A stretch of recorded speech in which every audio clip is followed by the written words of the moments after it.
Hello, Giants fans. Today I am going to rank the top 10 young quarterbacks in the NFL, and I'm just ranking the quarterbacks that have been drafted since 2016. I believe the quarterback position is not as strong as it was, let's say, 10 years ago when we had Peyton Manning, Eli Manning, Tom Brady, Drew Brees, all in their prime. But there are some very good quarterbacks that have been drafted in the last couple of drafts, starting in 2016, and I'm going to rank them in this video. I am not including the quarterbacks that were drafted this year, like Joe Burrow, Tua, Justin Herbert. They are not included in my rankings. I don't think it's fair to rank them since they haven't played yet in the NFL. Interestingly, a lot of the quarterbacks on this list are younger than Joe Burrow. Joe Burrow is actually older than the Giants quarterback, and he's even older than Lamar Jackson, who was the MVP last year and already has 2 years of experience. So Lamar Jackson will definitely be on this list, but he is not the best quarterback in the NFL drafted since 2016 because that would go to the number one quarterback in the NFL, Patrick Mahomes, Mr. $503 million. And if there's any quarterback that deserves a huge contract, it's definitely Patrick Mahomes. His throw on 3rd and 15 in the Super Bowl in the fourth quarter when they were down by 10 was just incredible. He basically played like a lot of guys do in Madden, where he dropped back 14 steps and he threw the ball out there on his back foot and made an awesome pass to Tyreek Hill. So he's been incredible since he's entered the league. I think he's by far the best quarterback in the NFL at this point. He did not play as a rookie, and these highlights I'm showing you are actually from his rookie year during the preseason. And you can see, if you watch his preseason highlights from his rookie year, he was incredible. Like, he did not play for the Chiefs during the regular season as a rookie. He only played in one game, but he's always had incredible talent. Interestingly, Ben McAdoo actually wanted to draft Patrick Mahomes for the Giants. The Giants, I think, had the 22nd or 23rd selection that year, ended up taking Evan Ingram. But it's been well known that Ben McAdoo was a big fan of Patrick Mahomes coming out of Texas Tech, and the Giants did not make the trade up to end up drafting him. Another mistake by Jerry Reese, because if Patrick Mahomes was teamed up with Odell Beckham on the Giants, there's a very good chance Ben McAdoo is still our coach. And maybe it's a good thing because I don't think Ben McAdoo is a very good coach, but Patrick Mahomes would be incredible on any team that he plays for. He has by far the most arm talent. He had over 50 touchdown passes his rookie season, over five or his first season playing, over 5,000 yards passing. Last year, obviously, he was a Super Bowl MVP. He fell behind in his first playoff game last year to the Texans, 28-0 in the first half, and he erased the deficit by halftime. So he's an incredible player. I would say he actually has the potential to be better than Tom Brady, to be better than Peyton Manning. He's still so young, and he is in the perfect system. He's in the perfect place for a young quarterback, playing with Andy Reid, who I consider the second best coach after Belichick. He has tremendous weapons like Tyreek Hill. Sammy Watkins is very underrated. Travis Kelce is the best receiving tight end in the NFL. So he has the perfect situation, but I mean, he deserves so much credit because he makes incredible throws that other quarterbacks just simply can't make. My second pick for the young quarterbacks drafted since 2016 is Deshaun Watson. Deshaun Watson, this is a controversial pick. I think a lot of people would rank Lamar Jackson higher, but I've been watching Watson since he's been at Clemson, and he just has that X factor. The same thing that Eli Manning had, where he can win big games. I think Deshaun Watson has that special X factor, that thing that you can't really define. And his play against Buffalo, which you just saw there, where he broke a sack from two defenders had him in his grasp, and somehow he was able to stay on his feet to make the play to win that game in overtime. That's why I have him ahead of Lamar Jackson. His stats in the regular season aren't as impressive as Lamar Jackson or Patrick Mahomes, but when the game's on the line, there isn't a quarterback I'd rather have at this point than Deshaun Watson. Not only is he mobile, he's very good from the pocket.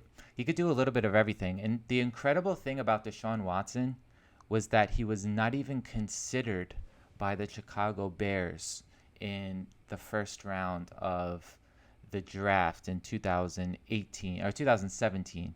And it's just incredible to me because if you watch him at Clemson, he is incredibly accurate.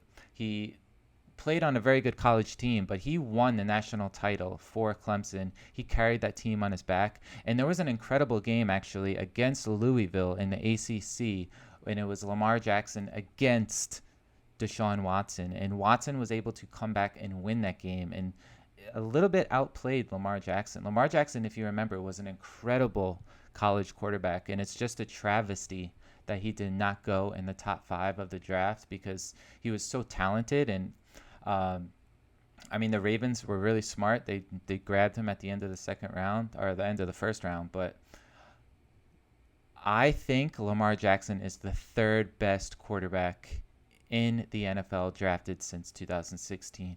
And it was a really tough decision because Lamar Jackson is just so talented. Like I said, he's younger than Joe Burrow. He had an incredible MVP season last year. He has been incredible his whole career. Like even at Louisville, he was underrated throwing from the pocket, and he actually had more touchdowns from the pocket than any quarterback in the NFL last season. He might actually be, maybe after Saquon Barkley, the hardest person in the NFL to tackle. And he's just incredible with the ball in his hands. And the Ravens have such a good system for him because they design a lot of, quarterback runs. And they even do a little bit of option plays with Lamar Jackson, which is smart in my opinion. I do worry a little bit that he's going to take too many hits, a little bit like RG3. But I do think he's a little bit more stout than RG3 was, who was a little fragile, I thought, for the Redskins. I think Lamar Jackson can get even better. And I just don't know if he's as good at playing from behind as Watson or Mahomes. So my 4th best quarterback since 2016 is Carson Wentz. I think Wentz can actually be in that elite category, but I wouldn't put him there yet because he's struggled so much with injuries. His 2017 season, he was on track and he was going to win MVP if he did not tear his ACL. The Eagles had a very good team that year. Obviously, they won the Super Bowl without him, but he was incredible that year. And I think even more impressive was his performance last year, where he didn't put up the same statistics, but he did make the playoffs with a bunch of players that were practice squad receivers and practice squad caliber talent around him. He had a lot of injuries last year on his offensive line. He has another big injury this year already on his offensive line with Brandon Brooks going out. But I definitely rank him as the best quarterback in the NFC East, even ahead of Dak Prescott. And Prescott has put up the best stats out of any quarterback in the NFC East the last 5 years. His stats are actually very reminiscent of Tony Romo. And Romo is, he's an historically great quarterback. He's not a Hall of Famer, but he's kind of right on the borderline. And Prescott has been just as good statistically as Romo was. And the thing that separates him from Romo is his ability to run the ball. And he's had over 20 rushing touchdowns since he's entered the league as a 4th-round pick out of Mississippi State. The thing with Prescott, though, is he's had a tremendous supporting cast. He's had the best offensive line in the NFL the last 5 years. He's also had very good receivers, especially last year. He had Amari Cooper and Gallup, who is developing into a top NFL wide receiver. This year, he even has CeeDee Lamb. So I kind of downgrade him a little bit because he has had a tremendous supporting cast, but he still hasn't made the playoffs consistently or even had playoff success. So number 6, right after Prescott, is Daniel Jones, the underrated athletically Daniel Jones, who's very fast. He actually ran a faster 40 time than Dak Prescott and Carson Wentz. And you can see in these rushing touchdowns, he ran over 19 miles per hour on his rushing touchdown against Tampa Bay. So I think they were a little bit surprised how athletic Daniel Jones was.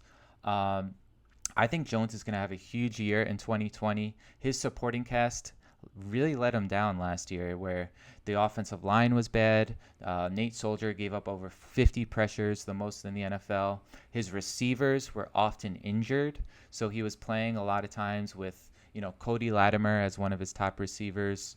But this year, I think with healthy Darius Slayton, with a healthy Sterling Shepard, with a healthy Evan Ingram and Saquon Barkley, I'm expecting a huge year at Daniel Jones. And he's actually the most accurate deep ball passer in the entire NFL. I know his fumbling issue was a big concern last year, but I think he's added 9 pounds of muscle. He's somebody that takes his craft very seriously. So I expect him to, try to resolve the fumbling issue. I don't expect it to just all go away in 2020, but I'm expecting a much better year statistically. He's somebody I would definitely target at the end of your fantasy drafts, because I think with a better supporting cast and a progression from year 1 to year 2, that's when quarterbacks usually make their leap. I'm expecting a huge year. Last year, he had 24 touchdowns in just 12 starts, which was more than a lot of other quarterbacks that are considered better than him by most people, like Baker Mayfield and Kyler Murray. So I'm expecting a huge year out of him. So I actually wrote an article for nygiantsalliance.com ranking the top 10 quarterbacks in the entire NFL. And I ranked Daniel Jones 6th, of course, ahead of last year's Rookie of the Year, Kyler Murray, and even Baker Mayfield, the Rookie of the Year from 2 years ago. I think both of those quarterbacks, Murray and Mayfield, are short. I do not think they have as much potential as Daniel Jones. Murray had less touchdown passes. So did Baker Mayfield last year. They both had less touchdown passes than Daniel Jones. I think they're very much scheme dependent. Both quarterbacks out of Oklahoma, I rank under Jones, because I think Jones has more scheme versatility. He could win from the pocket, but he's also very athletic. He's not as athletic as Kyler Murray, but I thought Murray did not deserve to win Rookie of the Year. I think that should have went to Josh Jacobs last year. Number 9 on my list is actually Josh Allen, and I wrote about him in my column. I think Josh Allen is the most talented arm talent-wise after Patrick Mahomes in the entire NFL, but he's not an accurate passer. So there's a very interesting statistic that Daniel Jones is the most accurate deep ball passer in the NFL, and the least accurate deep ball passer was Josh Allen. So I don't think accuracy is something that you can resolve or fix so easily compared to maybe ball security, because Tiki Barber proved that you can fix your fumbling issues, the way you hold the ball. You improve your awareness, or you improve your strength. So number 10 on my list is Jared Goff, who was amazing a couple of years ago when the Rams made the Super Bowl, but when his supporting cast was a little bit injured last year and not as good on the offensive line, you kind of saw that he's a very average quarterback, and he was a system quarterback for the St. Louis Rams. So that's my top 10 quarterbacks. I would put Daniel Jones as the 6th best quarterback. And I want to thank you guys for watching my video. Please subscribe. Please give me a thumbs up. And I appreciate you guys supporting my channel. And I'll see you guys next time. Thank you.